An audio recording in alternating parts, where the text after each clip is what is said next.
It's no use arresting me. I'm not talking to any goddamn cops. Talk? And just what are you gonna talk about? You don't even know your own name, you stupid dickhead. Huh?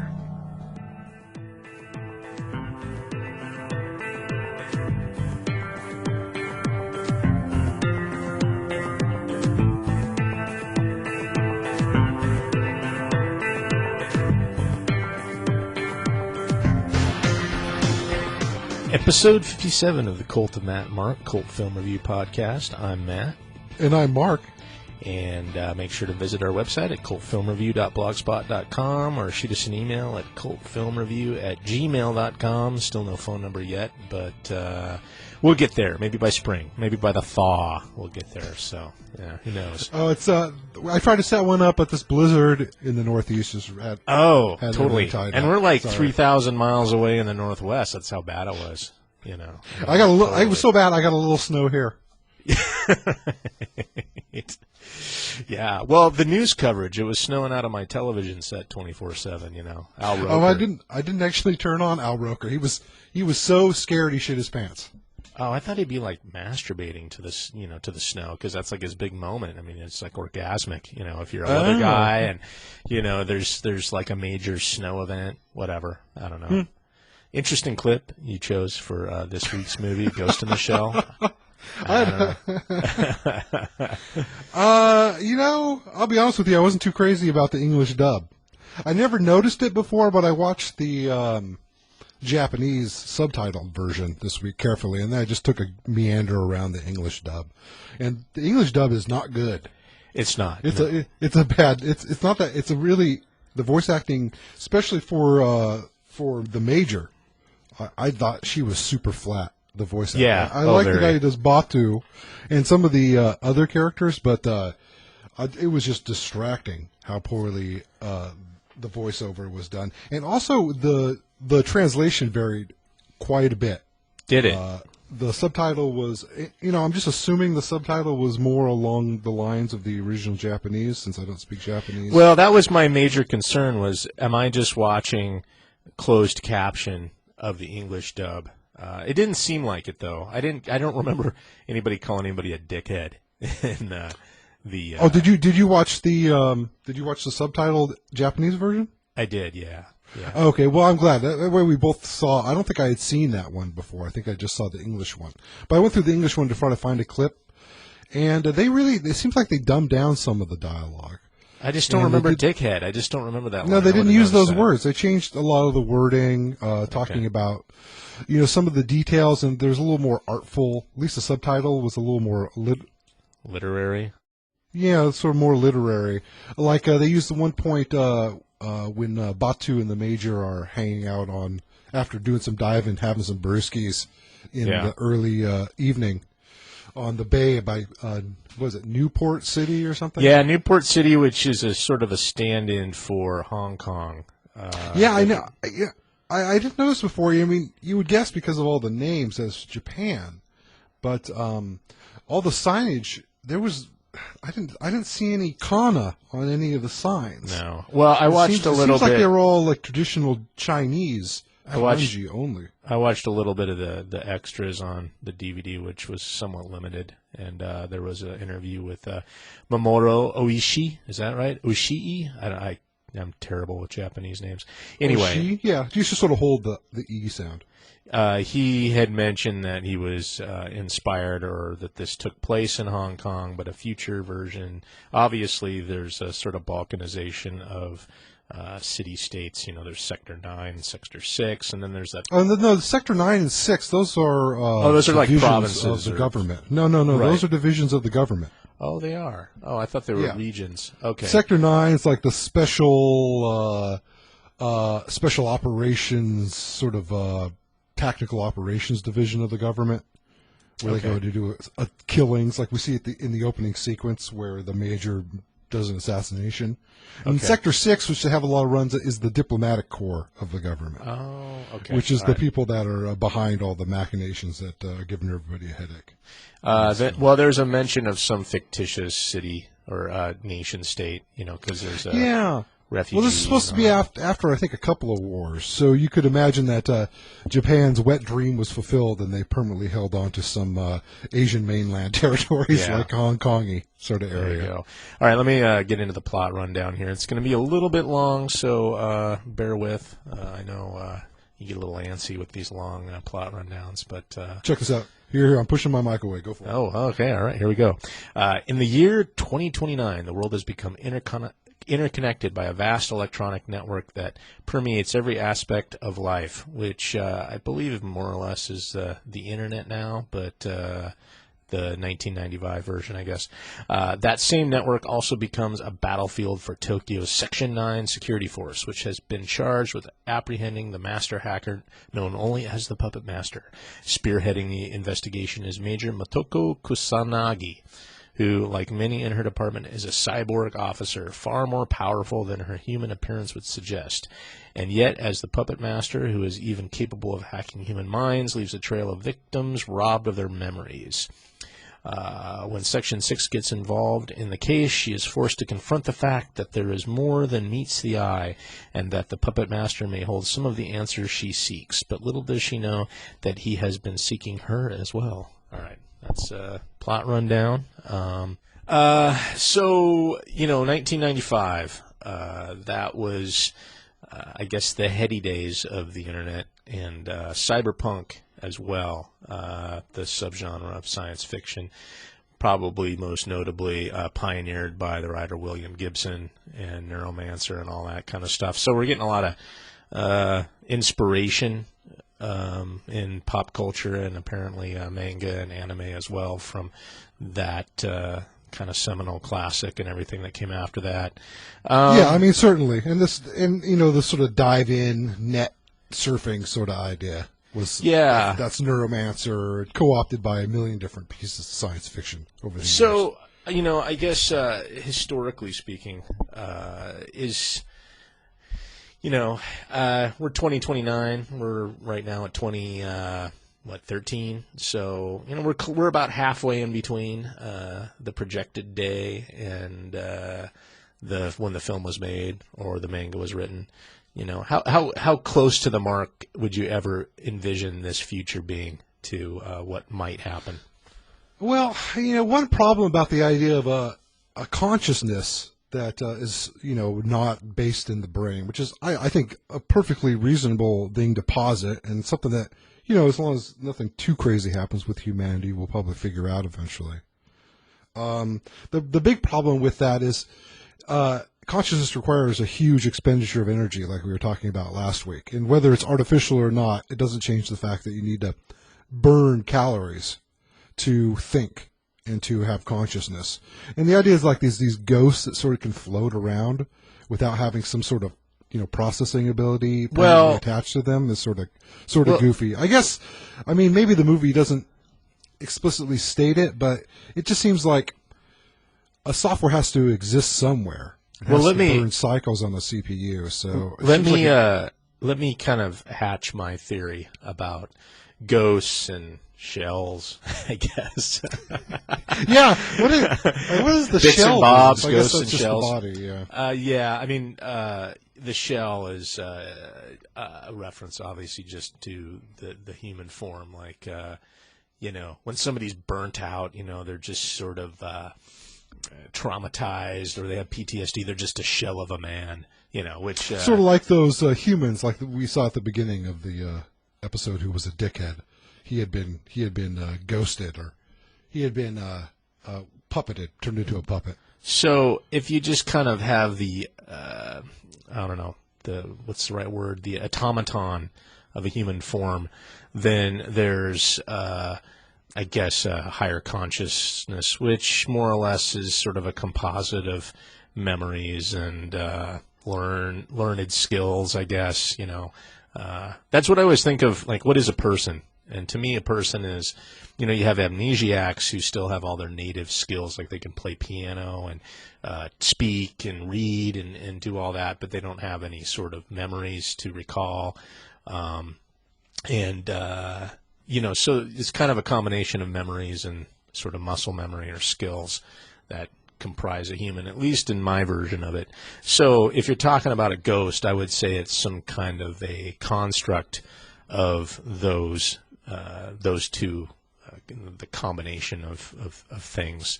And in Ghost in the Shell, that's I guess when you hack that, you can wipe that away and basically reconstruct it to do what you want it to do. So it's kind of like an amnesiac that you're able to manipulate. Well, I don't think that's what the title's referring to, though, when it says Ghost in the Shell. The shells of human beings that are puppet masters. I'm not sure. Is that what it refers to? I thought it more referred to the puppet master when it actually takes physical form in that one. Oh no, I didn't get that. Ghost seems to be a fairly ubiquitous word that's used. I thought they were using the word ghost as the idea of soul, because they talk about souls a bit. Well, that's kind of what I just described. I mean, to me, if you're to look sort of for a hypothetical definition of a soul, to me, it's exactly what I mentioned: a combination of memories and skills, or abilities, or whatever. And so, I guess we can get metaphysical, but I'd prefer not to. Oh, that's fine. I'm just from last week's podcast. I'm more of the mechanistic idea of humanity and brain function. Well, that's kind of what I didn't want to go any further than that. And so when they reference a ghost being hacked, it's basically your persona is hacked and wiped, and then you are just merely manipulated by, I don't know, in this case, constructed false realities, like the garbage man who thinks that he is in some sort of dispute with his wife and has a custody your ghost battle. is just another thing that can be tinkered with like any other part of your body. Yeah, I read a book recently called Altered Carbon by Richard Morgan, a British author, and the whole gist of that is that inside, in the base of the skull, they call it a stack, but it's a little teeny microchip of sorts that holds who you are inside of it, memories, skills, all that kind of thing, and that people can switch bodies just by merely uploading the stack data into the human form. And so that's how they get a body that's already been used, so you could like swap? Yeah. Or do you have to get a fresh one? You can do either. Stacks are installed into every human baby at birth, and there's laws that don't allow multiple. They call the human beings sleeves, like shells, and so you get re-sleeved when you die. So you die, they pull your stack out, and then they re-sleeve you into a fresh body. So death is a stage of destruction. So is your consciousness more or less undisturbed by that process, or does it go through some sort of metamorphosis? Your consciousness, when you're pulled out of a body, merely goes into stasis. But your identity, your ghost, is it changed fundamentally by this sleeve switch, or do you pretty much wake up, open your baby eyes, and you go, "Whew, that was crazy." Well, you're not a baby. They usually do it into like adults, typically. Like a version of yourself that you remember. They don't go into a lot of detail, but like the main character, who's like an investigator. And that's how they transport in between the stars. So they just kind of beam you digitally to planet, and then all of a sudden you wake up in some body that's, I guess. They shoot like automated shell manufacturing facilities out there. Yeah, shells ready. Or clones. They clone people there. There's people already living there. So if you want to travel, they just shoot your staff. So he wakes up into a guy who has a cigarette addiction. And which just annoys the shit out of him because he's always having to buy cigarettes and stuff. But hold it, that means they could copy people too? Yeah, there must be rules against that. And there's all kinds of variations, like they can build the consciousness into fake people, kind of like a cyborg, like we see in Ghost in the Shell. Like the main character. They can reconstruct your consciousness inside of a computer. So you can be interrogated, I guess, without having to be put into a body. So I kind of, when watching Ghost in the Shell, I kind of went along with that paradigm that we're a ghost being more or less a digitized construct of your memories and your abilities and your learned skills, your education. Well, it doesn't seem like in this movie that your ghost can leave your physical flesh brain. They talk about all the cyborgs having a actual brain stuck in there.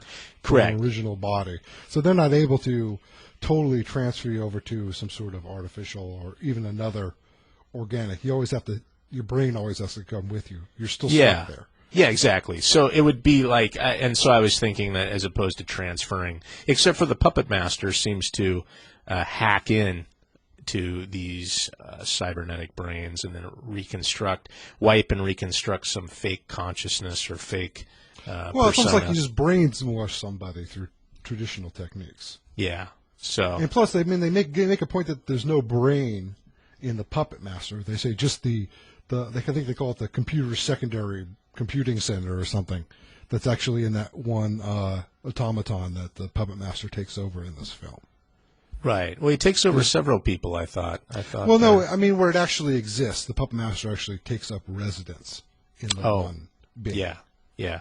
Well, and moves from I guess host to host, if you will. And the idea, it's a little goofy because if you are really all digital, then you can be copied easily. They go through some sort of rigmarole while you can't copy things perfectly. It doesn't really make much sense to me. They say you're stuck to a brain, but then they say you can copy ghosts, but only so well. They don't really explain it. It sounds a little murky. So the whole the Puppet Master is let's try to, for the sake of plot and spoiling, I guess. The movie's not super clear unless you're really paying attention. It's a little muddy. The Puppet Master was a Section 9 program, Section 6 program, 2501. And the whole point of it was to, I guess, manipulate diplomacy through, I guess, hacking into, to try to, I don't know, is that right? Yeah, it was basically, I mean, it seemed like it was a generalized espionage program, plus it had the ability to get in people's, if they had cybernetically enhanced brains, and mess with their memories and reprogram them, basically. I think the idea was going to be used to, push diplomatic proceedings in particular directions without any sort of overt violence. It was sort of subterfuge, or, what's the word you like? Usurping? No, it's like when something's like a dark or a black program or like spy work. There's a I don't know. for it. Clandestine? Yeah, it was a clandestine arm, basically, it was clandestine diplomacy. Which is a pretty good fucking idea because, think about how if we could hack Assad's brain and, get him to, chill the fuck out over there in Syria, then you'd make things a lot easier on the rest of folks. And there'd be a lot to be said about manipulating diplomacy from sort of a brainwashing level, I think. I mean, I guess it's just part of espionage. I guess in ways they do that already by, turning people as they basically send spies in and like maybe use somebody to go seduce somebody and get them to do something you want by careful manipulation of their personality. I guess you do it in sort of the traditional sense already.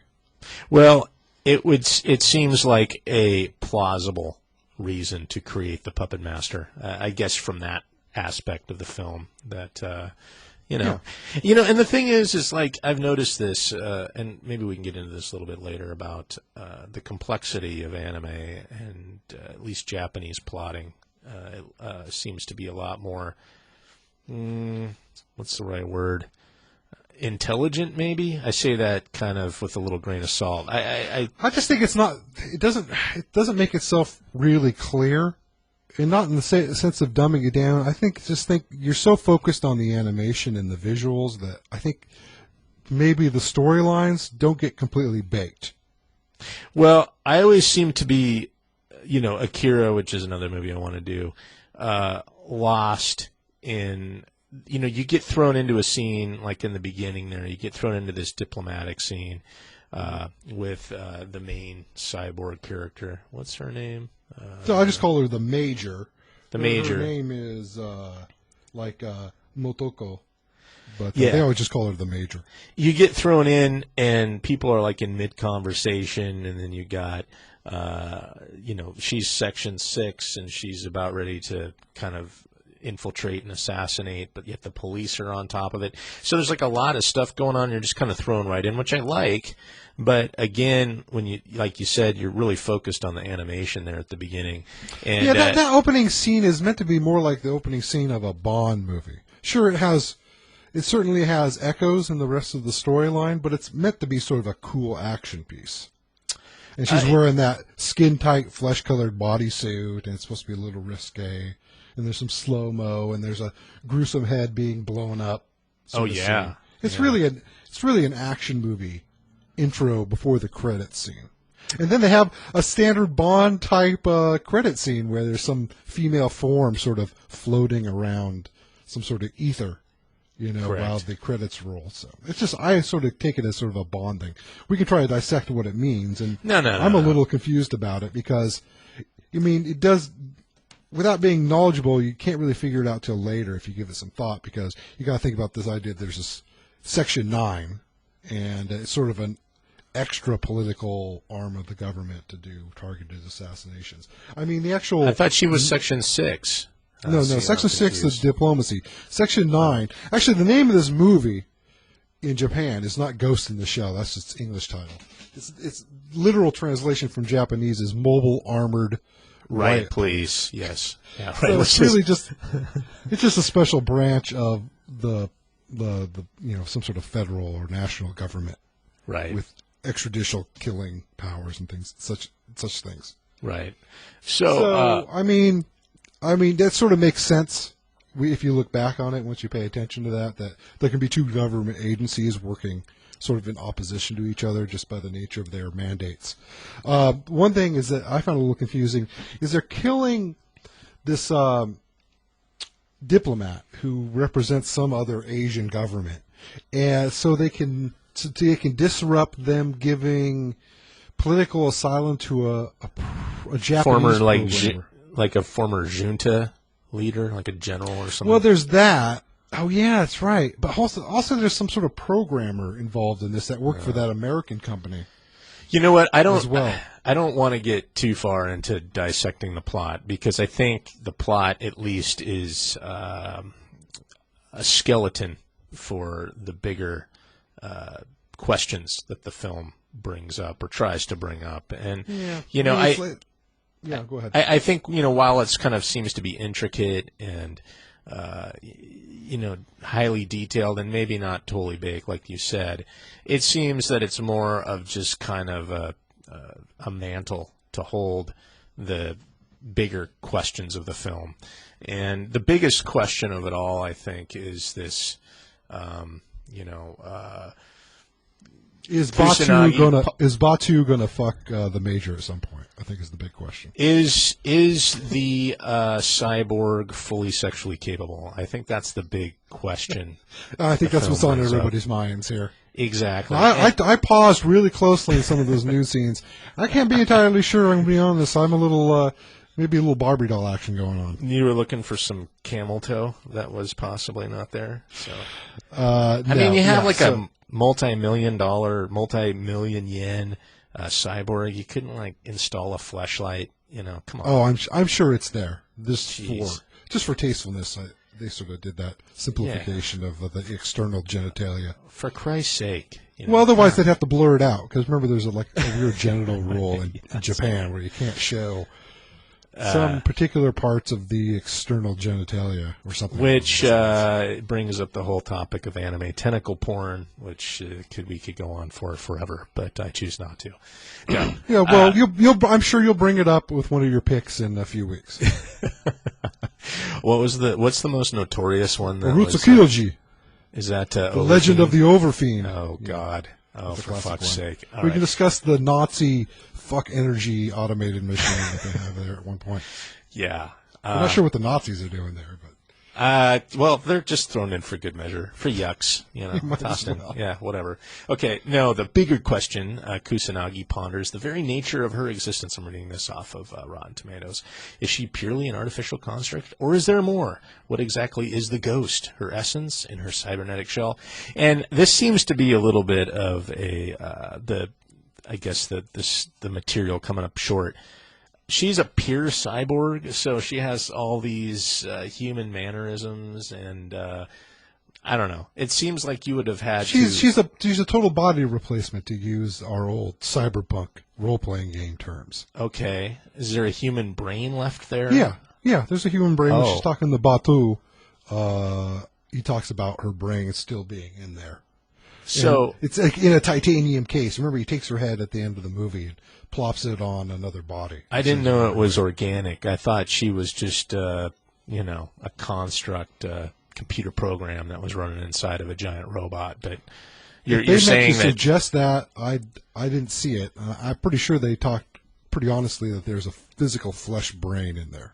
well, that would make way more sense than what I was trying to come up with. So I don't think they can copy people in this movie. It doesn't seem Well, to be the case. the question- Or maybe it's verboten, or there's some technical issues, which they maybe point to at one point in the movie, that there might be some technical issues with copying people. is she purely an artificial construct that's kind of posed here as a I don't question? see. I just don't see where they imply that at any point.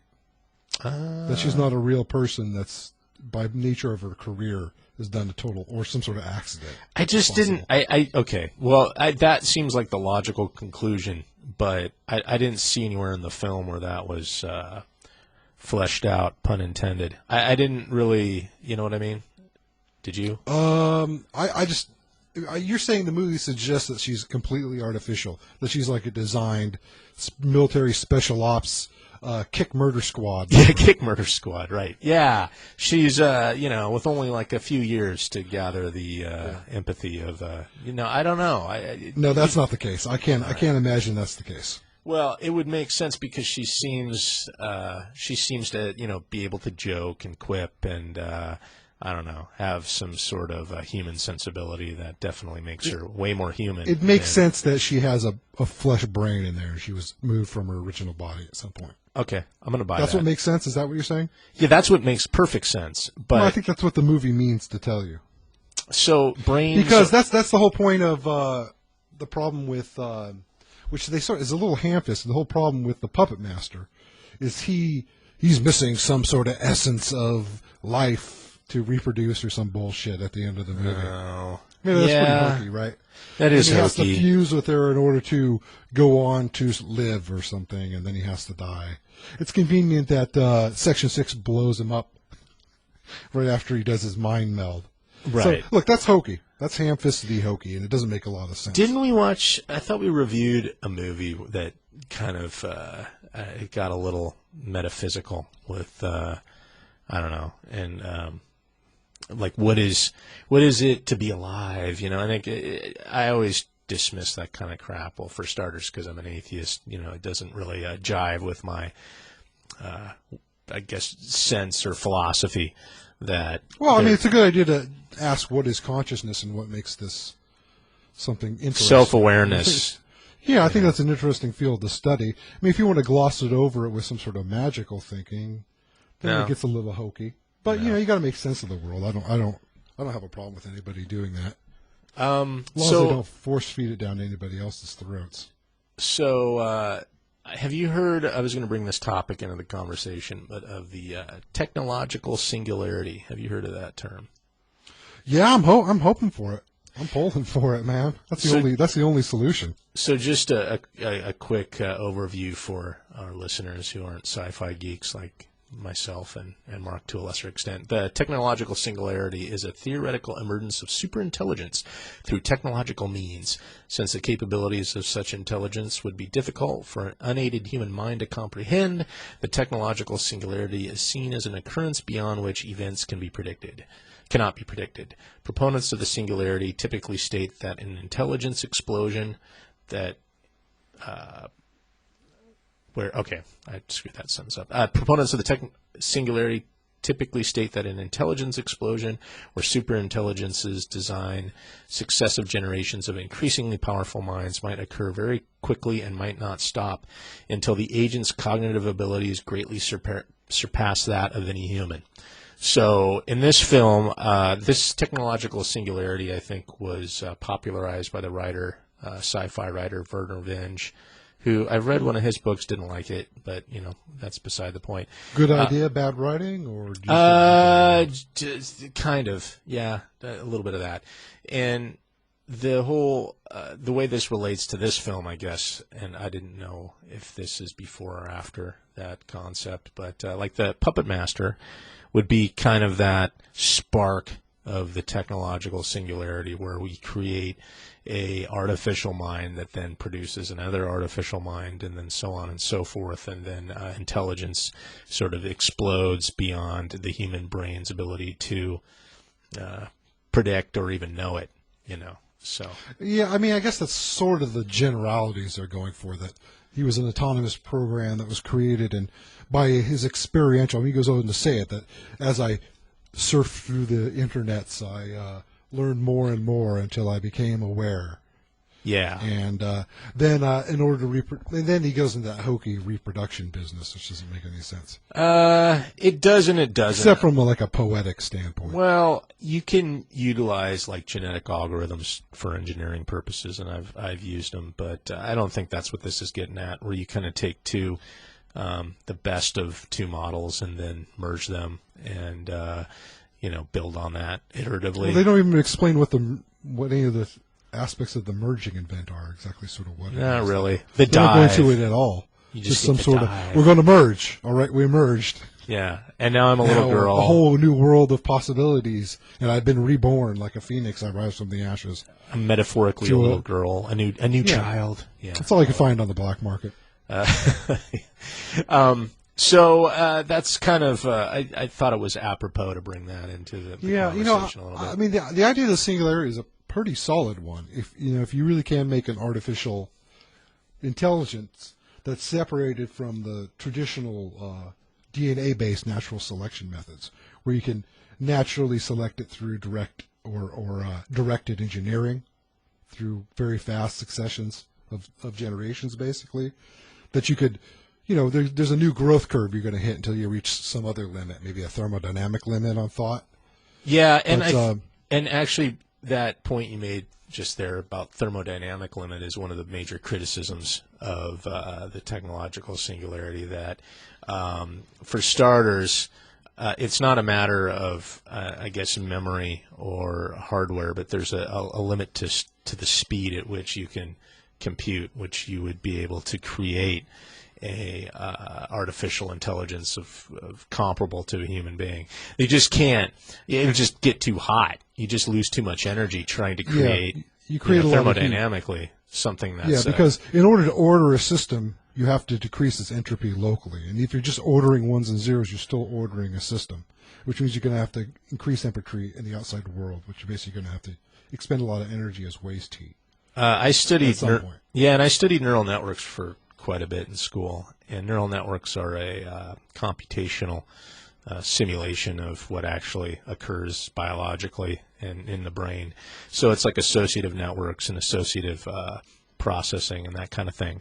But it all has to be emulated in a computer. And if you're trying to, like you said, use digital logic to create a neural network, you got so much overhead that you're never actually going to get a nice, clean, sort of human type of efficiency when it comes to processing. I mean, have data. people really done the math on that, and that's what they actually say? Yeah, it's kind of Or been do we not dropped really as- know where that limit is? Are they saying that silicon-based transistor integrated circuit logic is already it's too weak? Its thermodynamic is Well, too I close? think Or, I mean, ner- the idea ner- that if you can make an intelligence that can make itself more intelligent, I guess the idea of the singularity is that it can engineer its way out of a lot of problems. Yeah, but the way things were, like neural networks have sort of been dropped as sort of a major engine of artificial intelligence research because of its inefficiencies, mainly due to the fact that you're emulating the networks in computers and not actually synthesizing it biologically or close to that. You're not actually creating something like a human brain and hooking it up and that kind of thing. So whatever. Yeah, there's definitely some engineering challenges which I don't know anything about. Jared People talk Diamond. Are you familiar with Jared Diamond? No, I'm not. He wrote Guns, Germs, and Steel. And, Oh, I've always meant to read that. Collapse, which is a really good book. I've read them both, or read those two books. He's since written quite a few other ones that I haven't gotten to yet. But his one criticism of this singularity, he mentions in his book, Collapse: How Societies Choose to Fail or Succeed. He argues that cultures self-limit when they exceed the sustainable carrying capacity of their environment, and the consumption of strategic resources like timber, soil, or water, or energy, maybe in our case now, creates a deleterious positive feedback loop that leads eventually to the social collapse and technological retrogression.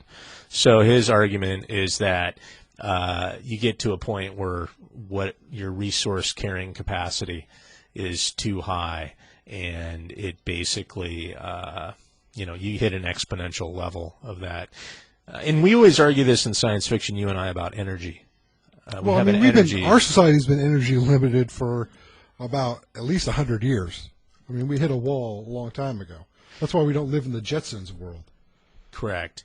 Well, we watched the sequel to this. You and I went to Ghost in the Shell 2, the sequel. Yeah, what was it called? Like Innocence or something? Yeah, it was called Innocence. That's right. It's where the Major's like living on the net and Batu's running around trying to figure some shit out.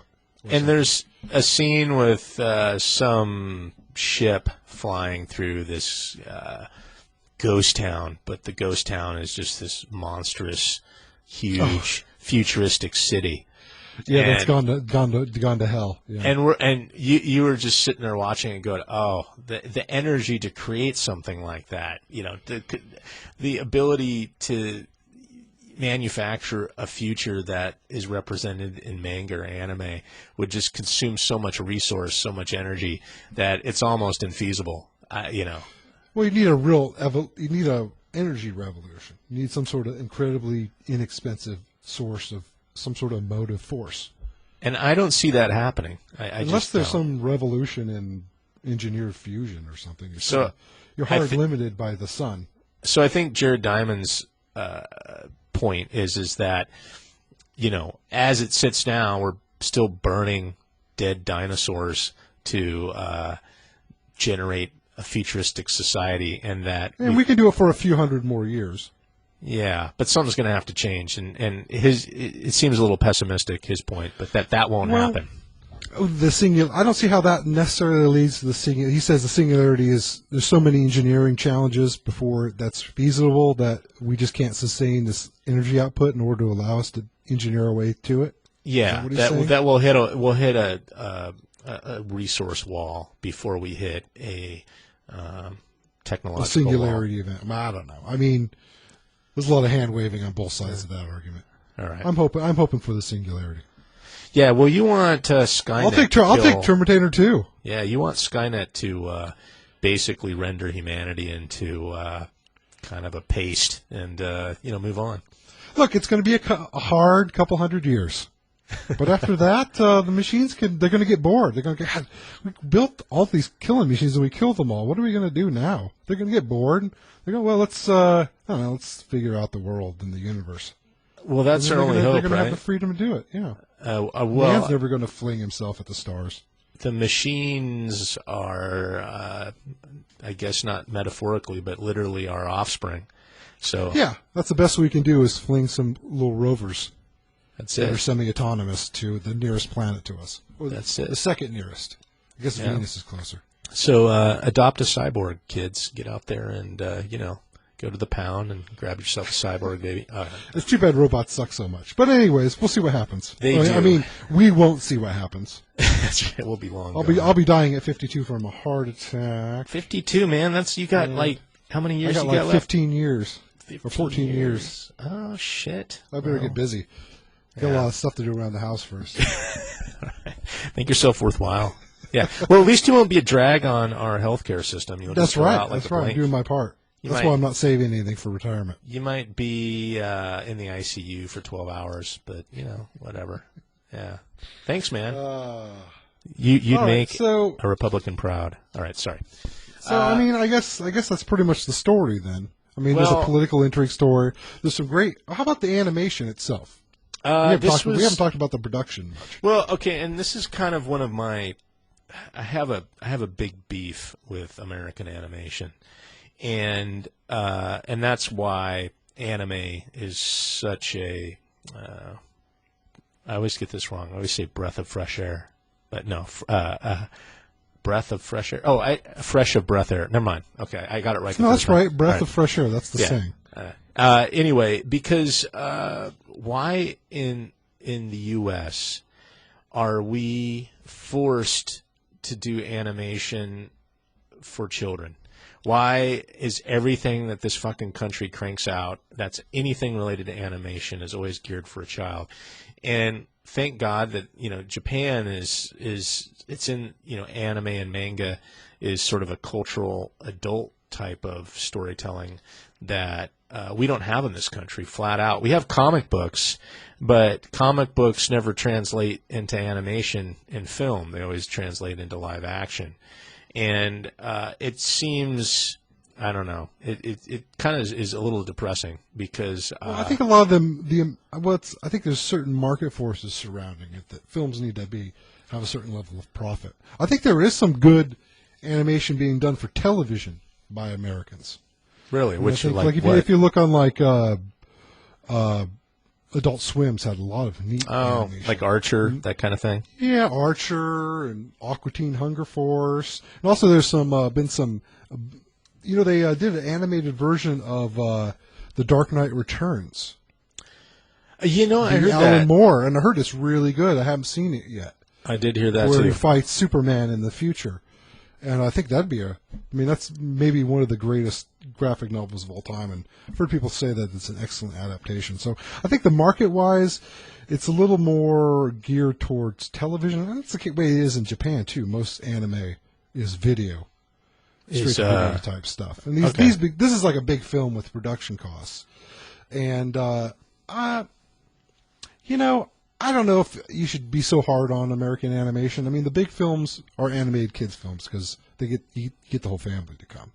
So you sell 5 tickets instead of 2. I just hate the schmaltz. I hate Pixar schmaltz. It just gets me down. It's like some formulaic. of the movies have their dark edges. The animators know they're sort of beholden to the schmaltz. And so they put a lot of little subversive things in. I know, but it's always like around the periphery. It's never the main point. There's never any big themes being discussed. It's you got to look to anime for that kind of thing. Well, then there you go. You just got to avoid the terrible English dub translation. Yeah. It's not the worst, but it's definitely right up there with TV quality. So a couple of the voice actors I really like. Who did you like in this? Well, I like the guy who does Batu. Yeah. The half cyborg. Yeah, the guy with the eyes. And, if you ever watch Standalone Complex, he's like a ex-military guy. Right. So a lot of those guys in the military got total body swaps, which he does. The production value of this film was $10 million, which I assume is pretty big for an anime film back in the day. Well, you got to remember the market's a lot smaller. I don't think they can bet on international sales. Plus, they're not going to be that big, so it's mostly domestic. I did see it in the theater. I saw this when it was released, and it was released simultaneously in Japan, Britain, and the U.S. Oh, really? Yeah, so it had a different kind of marketing campaign, typically for anime. It premieres in Japan because that's where the market's huge for it, and then it trickles out through dub. And then there's, like you were saying, for some stuff, there's even fan dub. Like, there'll be people who dub by themselves. I don't know about fan dubbing. There's fan subbing. I guess fan subbing. Dubbing, no, you're right. But that'd be a fan lot subbing. of work. No, fan subbing. There's a lot of fan dubs for stuff that's never been released. So that's mostly pretty mediocre melodramatic sort of anime, which is most of it. Okay. Like high school melodramas and the such. Okay. So I don't know if you'd really be interested. I know I'm not. No. I think I did watch a fan sub of Macross 7. It may not have been fan subbed. I think it might have been released in some South American markets, and they put an English sub on it. It's a big Japanese community in South America. But they never released it in the U.S. I had to watch it on one of those streaming sites. It's pretty good. A little long. I probably would have cut about a half of the total runtime out of this series. You know what's interesting about Japan, and it's something I don't understand, haven't understood, but there's a fascination with anthropomorphic robotics that just it's like all the big robot anime, like Appleseed, Robotech or Macross. There's always this, and even down to like research, like Asimo, the Honda robot that dances around, and I don't know what the point of it is, but it just kind of dances around and does a little this and that. But it's just a research tech project. The Japanese are just fascinated with creating human-like robots for some reason. I have not a clue why. Yeah, I guess I don't know. I don't think they spend a lot of money doing that. But it's Well- just sort of a research. I don't know. It's something weird about their society. I don't know where it could come from. There's the issue with the incredibly low birth rates in Japan.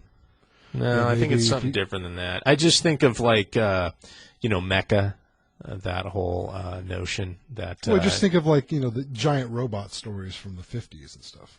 Yeah, and then there's even some. Well, I guess there's that. Or Astro Boy, the little robot boy, really early stuff. There's like even hobbyist dudes who make like giant hydraulic bipedal mecha in Japan, and a horrible idea. You would never want to create a giant, huge robot. It would be kind of pointless. It resembles a human being. It would be kind of silly and pointless. It'd be a tough locomotion system. Though you've seen that one Boston Dynamics or whatever the name of that company that makes those little dog-type things. The idea That's is creepy. They're all terrain. They're powered by a little gasoline engine. You could throw all your packs on there, and it could follow you around the backwoods. Yeah, But people said, well, look, when we're in other countries and we need a pack animal, what we do is we break into that. We got a pallet of $100 bills back at the base. We flip off a couple of hundreds, and we get ourselves all the donkeys we want, and then we just release them when we're done. Oh, I was thinking of less than a $200,000 autonomous gas-powered robot. I was thinking of like human beings, like Sherpas in the Himalayas. Sure, why not? Yeah. Yeah, that's a lot. Whatever you want. But are they quiet and stealthy? No, they're not. Actually, they would be way more quiet than that big dog thing, because I watched a YouTube video on it. Yeah. That thing's really noisy when it's gas-powered because it's got like a 2-stroke lawnmower engine. Well, it's creepy. To our listeners, they should go out on YouTube. Like, I think, what is it, Big Dog General Dynamics or something like that? I thought it was Boston something. Boston anyway. Dynamics. Yeah, because they do this little field test where there's a guy dressed like a soldier walking through, I assume, the New England woods, and this kind of loud machine is following him. And it trips up, and it looks... you almost feel a little sad for it because it looks like a retarded deer. Yeah, and then it's walking across an icy parking lot, and this guy just boot kicks it like on the side, trying to knock it over. And the thing kind of stumbles a little bit, and then it regains its center of gravity and keeps walking. And you're like, why did he have to kick it? You feel a little. Yeah, you actually feel a little sad. It's starting to get a little anthropomorphic. I know. You care about somebody kicking a dog.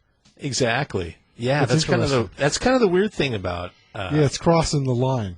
Robotics is like you watch this soldier dude like boot kick a machine, and then you start to feel like they said that's not right. Something's not right about that. If he kicked over a bicycle, you go, that's sort of a waste. Yeah, exactly. Yeah, it shows how few little cues we need to tug at our heartstrings. Maybe that's why they make all these military things look like humans. Everybody pauses a little bit. You have to be trained. It's like when they train infantrymen or riflemen. They have you shoot at outlines of people. That way you'll learn to shoot at things shaped like people. Yeah. And you don't hesitate in the future. Because at first, when you first shoot at a person, you're like, geez, that's a guy. That's somebody I'm going to kill. You got to train yourself out of that. Right. So I guess you have to do that. But maybe for riot work, maybe you would call the writer, oh, God, I don't know if I want to toss this Molotov cocktail at the dog-shaped robot that's trying to stomp on my rights. Exactly. Well, even in Ghost in the Shell, when that cybernetic female that the puppet master hacks into, I guess it's a trap. They build that cybernetic female in the factory. It's a it's Section 6 trying to get its project back in, but then the puppet master sort of uses that as a way out, sort of double crosses him. And so when it gets in, was that bus crash? It gets in a crash and gets dismembered, or it gets torn apart, Yeah, it or gets something ran like that. over, yeah. Yeah, and you feel it's a little bit of I don't know. It's a little weird seeing a dismembered female, even in anime form, in the film. It's and then when the Major gets dismembered too. Oh, when she's trying to rip open the hatch on that. On that I don't sort know. of insect tank. It's a little Well, fantastic. she rips it off herself. But how about when she's getting gripped by the head? It looks like it's going to crush her head. Yeah, it's a little bit churning. There's something about You that. didn't find I the don't two know. times one time some guy's rib cage explodes in a car when he gets hit by a large caliber round. Is it a cyborg or is it just some dude? No, it's just some guy. And then the diplomat guy gets his head blown off at the beginning. Well, yeah. There's sort of that ultra anime gore that's really probably not necessary. I mean, I like you showing some gore when there's violence, but this stuff where like you can see like the bone white spinal column sticking out, Oh. which you'd never Wow. see, that sort of thing. No. Well, I was just talking more about the kind of maimed female talking with blank eyes, kind of being. Oh, it disturbed. is a little disturbing when the two of them are sitting next to each other talking right at the end, and you sort of see out their own eyes. Yeah. You sort of Yeah. imagine yourself paralyzed or something. That's a little disturbing. I think Or it's just meant to seeing be. like a mangled female form on the ground. I don't know. It's a little bit macabre. Maybe that's the right Yeah. word. I don't know. Yeah, I think it's meant to be. Let's see, what else I was going to say here? Actually, the director, Oshii, he purposefully had the Major not blink in several scenes. Yeah, she's got spooky eyes. Yeah, Of course, because they she's didn't. a cyborg, so Right, so he wanted a little bit of a window into the artificiality of that character. So you would see her and she just wouldn't be blinking, that whole time and all that stuff. So that was kind of groovy. yeah. So you and I used to play a game called Cyberpunk, and It's sort of like this. it was it's almost whether it's it's all in a blender, right, during this era of sci-fi. So it's hard to say whether one got inspired by the other. But what happened to that whole future notion of getting chunks of your body replaced by hardware? We have, these days people are like the body modification crowd. They're really into doing weird shit to their body. Just piercing it, tattooing it, scarring it. Putting like fucking tats subdermal all over the place. putting subdermal horns in their head, kind of all that shit. But, nobody's these days is talking about like replacing part of their pinky with a thumb drive or anything like that. There's still seems taboo to want to merge your body with anything that is sort of technological outside of sort of a medical requirement, like, a cochlear implant or Yeah, or some something sort like of that. neural stimulator, which are pretty common these days. Yeah, or maybe an artificial limb or something like The that. most common one would be a pacemaker. Oh, A yeah, lot of right. people have pacemakers. Right. But nobody cosmetically is talking about, like, hey, I want to get rid of my fucking hand and get, like, some hydraulic hand that can, Well, in this movie, people do. They get a total replacement that looks just like a human being. I don't know. I just, it doesn't seem like there's, people are up to that anymore. I don't know. It seems like it's still taboo if you were to start swapping out If they made pieces of your perfect cybernetic body replacements that you could just put your brain into, you don't think people would get I don't on know. board with Well, like in those cyberpunk books, there was, you had the whole catalog of things that you could get your liver swapped out with some kind of hyper liver so you could drink like a fish. And that? Yeah, they talk about that in this very film do they? on the boat. Oh, I don't even remember. They may. Yeah, no, they're on the boat drinking alcohol, and they talk about their super livers that can process Yeah. the alcohol in 10 seconds. Exactly. Because Batu asks the Major if she's drunk, because she's sort of waxing about the idea of self. Oh, okay. All right. Well, anyway, I'm still waiting. I don't know. Well, Maybe look, it's, man, there's a RPG coming out next year, Cyberpunk 2077. It's supposed to be it's supposed to be an A-class title. I just remember Big game.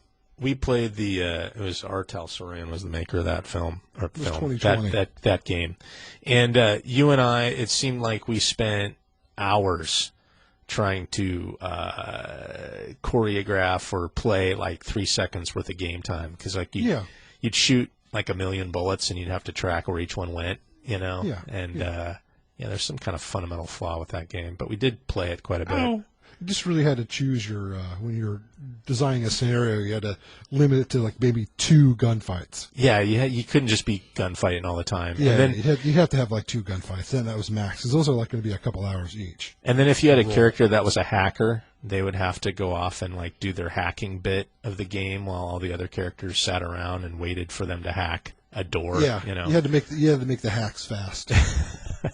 Yeah, I just remember a lot of downtime in that game. Just, okay, you shoot 35 bullets and 20 of them hit the target and 5 of them go into the head. And That was probably the biggest problem. Was probably the dual there's sort of 2 theaters where this rolled action took place: the cyber stuff and the real life stuff. the real life stuff, yeah. I mean, if it all happened real life, and I guess you sort of did that sometimes, where you'd have a gunfight going, and the guy would be hacking like security cameras or doors or something. Yeah. I just remember that there was no wireless technology, which seems like in this movie. Everything was cell networks. I guess that's wireless. Well, in Ghost in the Shell, even she has to plug into the back of her seat to interface with the computer. Remember? She has, like, those 4 you would ports. guess that. You just wonder about. Yeah, I guess. Well, I had a friend, my friend Bill. Look, you should know well enough that sometimes it's better to wire something up than Well, use it a is. couple of antennas. No, that's true. But my friend Bill, he remodeled his house, I don't know, I want to say like 10, 12 years ago. And he works for like a Paul Allen venture company. So he's pretty, he's definitely up on technology. But in that era, he had every single corner of his house wired with T1. So, even like a stereo cabinet behind it, there was a little T1 slot. There was T1 in every bedroom, T1 like in every single room. It's not a bad idea. And then you'd go down to his basement, and he'd have this panel. And he'd open up this panel, and there must have been like 30 T1 lines going into like a massive router. That was then hooked he had up a big directly. switch. Yeah, that hooked up directly into the cable or phone company modem.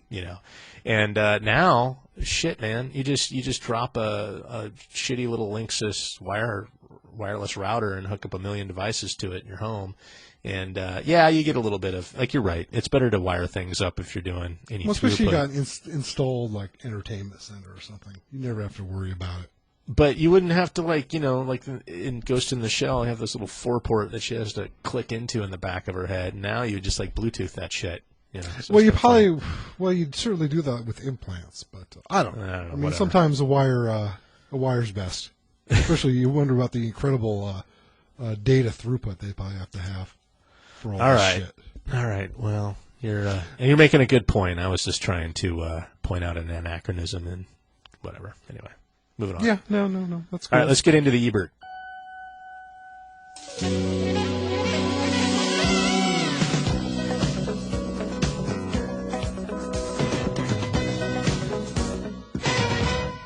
So Ebert reviewed this back in '96. I guess that must have been when the film was released in the U.S. And it looks like he reviewed the subtitled version because he quotes dialogue that's in the subtitled version, but not in the American dub, which is important, but we'll go to that later. He says that Ghost in the Shell is another example of animation from Japan, aimed at adults, and in this case, the same college-aged audience that reads heavy metal, and other slick comic zines. Sure. I think that's funny.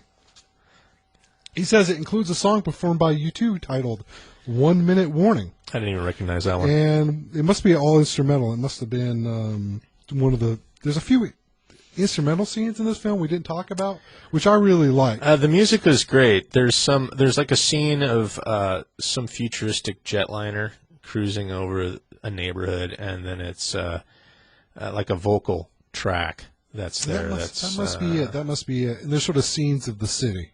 Yeah. No, it for did. quite a while. There's some really good. There's really sound going on in this film, soundtrack wise, I guess. You know, a lot of times when films leave their narrative, they only do it to use it for action sequences. And rarely do films do it simply for visual sequences that are bereft of, overt, stylized action. And Yeah. I like it when movies take a few minutes and sit and just breathe and It's watch. kind of a little Terrence Malick-esque, There's somewhat still shots and music on top of it that evokes.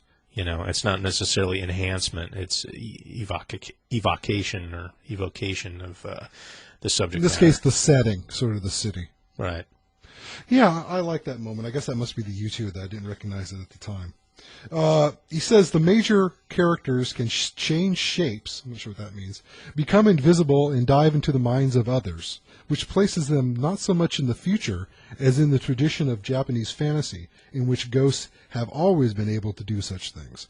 It reminds me of something I've been meaning to catch up on is Japanese myths. I hear it's a pretty rich tradition, and it's really echoed in modern Japanese animation and manga quite a bit. And I always meant to look into it, but I never have. There's got to be a lot of that. that going on in this. Just due to our ignorance, we're not able to. And that's maybe one reason why the narrative is a little more confusing. And we've talked about this before, that there could be tropes that are used there that are supposed to imply understanding, which as a foreign audience you just miss. Or maybe a particular way the language used, and you just can't see the joke or the implied meaning from the translation. And that's a big thing in Japanese storytelling that we don't get over here is kind of minimalism or sparseness about things being implied or unsaid, that being as important as what is said, And so... well, when you can't hear the language, it's almost impossible to hear those things. Well, and it's a subtlety, that we're sort of blinded to because of our cultural divide, So Yeah, I mean, that's the argument where a dub will differ from the original language in the sense that we're trying to take the idea and shape it into something that can be communicated through this language. Yeah, and that's a tricky thing to do. In a movie that we'll hopefully review soon, Akira, which is the Otomo classic from '89, there's such huge divisions between the dub and the Japanese subtitled version. I mean, it's almost egregious. The dub is ridiculous, but the subtitle version is a lot more, made true to the translation, I guess. Okay. And it makes concepts a little bit more tangible than the dub, which kind of muddles them. Well, that's just a bad dub. Right. Yeah. Oh, yeah. In addition to the voice acting, the translation's bad. Yeah. Okay. He goes on to say that in describing the vision of the film, he says that Corinthians is evoked twice.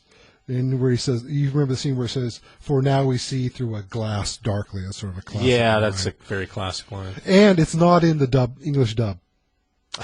I was thinking of grabbing it, and they use the word like, "I see you in the mirror, but you're obscured." Oh, that's terrible because glass darkly is such a poignant term. It's in referencing the Bible. Like Philip K. Dick's Scanner Darkly. It's exactly. All right.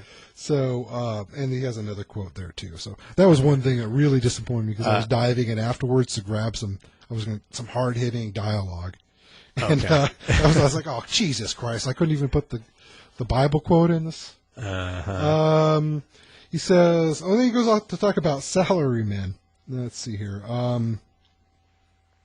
Oh, yeah. He says, an article about anime in the recent issue of Film Quarterly suggests that to be a salaryman in modern Japan is so exhausting and dehumanizing that many men, who are the audience of this animation, project both freedom and power onto women and identify with them as fictional characters. I mean, he talks about how the strong female character is also sort of sexualized in a strange sense. Well, I'm with that. We get that over here quite a bit, to be honest. I don't know if it's the same kind of, if the concept is translated as well. But, we have our, who is it, Trinities from the Matrix, maybe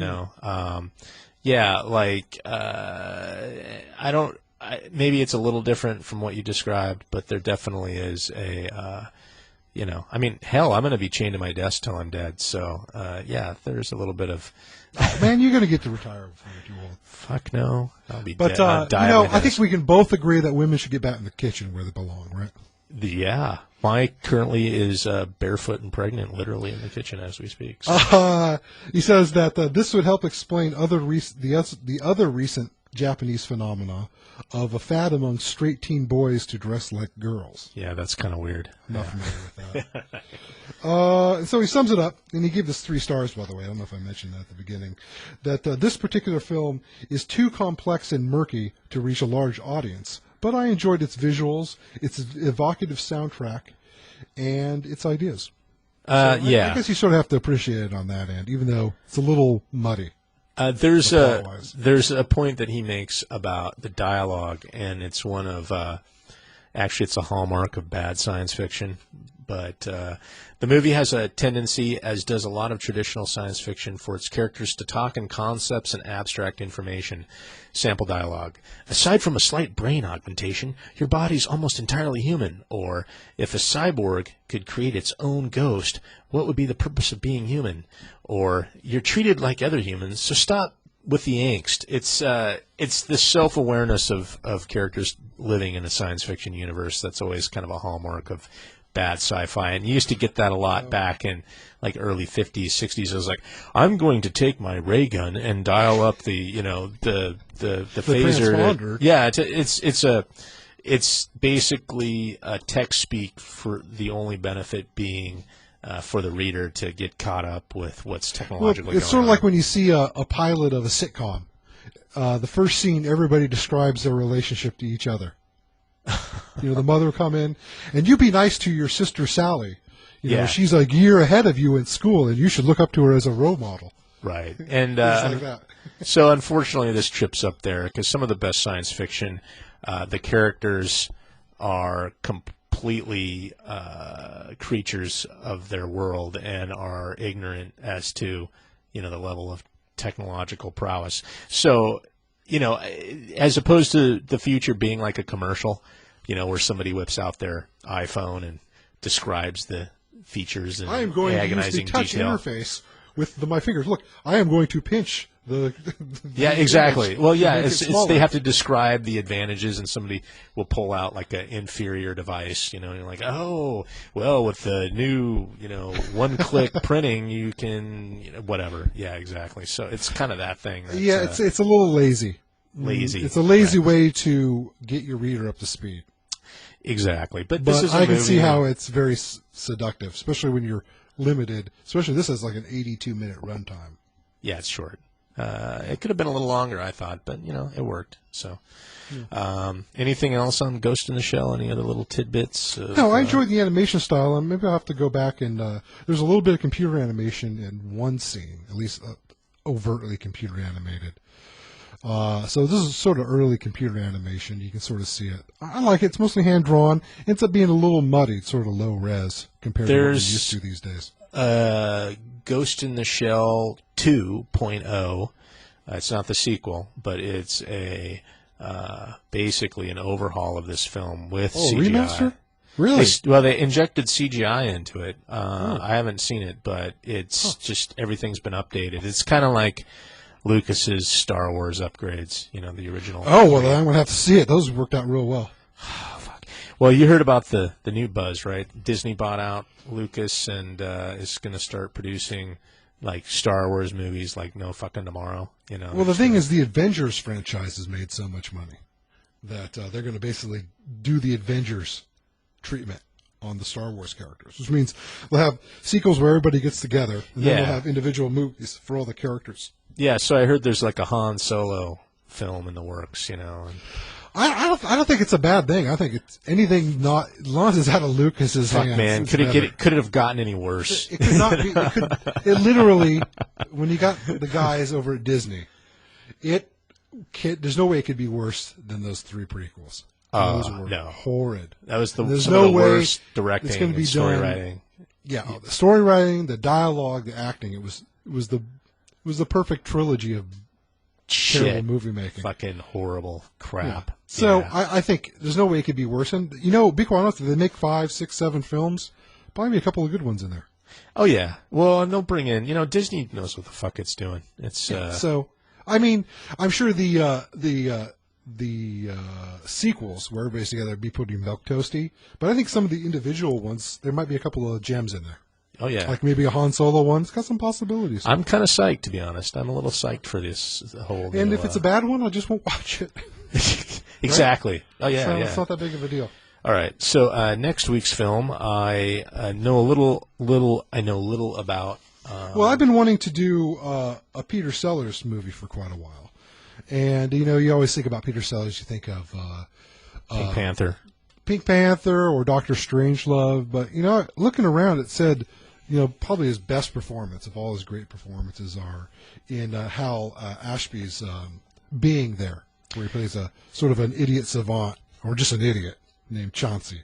Yeah, it's kind of sort of a Forrest Gump type of story, but not as stupid or Zemeckis-y. But a little more of the dark humor sensibility. It's supposed to be a really good film. I haven't seen it.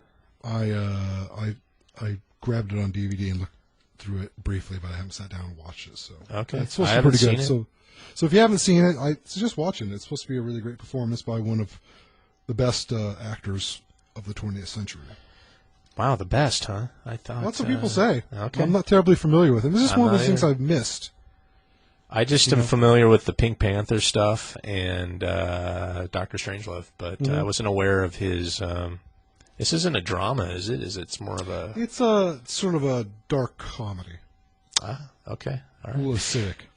Yeah, well, the original novel, the novelist, is controversial, and I forget his really? name, but he's I'm not aware of that story. I think he's Polish Gypsy descent or Roma descent, and he wrote a book I read called The Painted Bird, which is a tough read. It's Holocaust era, superstitious Polish villagers, and I've heard about that. that's fucking crazy. They made a movie of it, didn't they? Oh God, I don't see how you could make a movie of that. You'd go like, it just. And then it was extremely controversial, and I think the Polish government at one time, I don't know, whatever the Polish government version of a fatwa or is on the dude, yeah. So it was definitely regarded with much, what's the right word? Contempt, yeah, by the Polish people. I'll have to look into it a little bit. Okay, until next week. I'm warning you to watch your comments. Our country is a peace-loving democracy.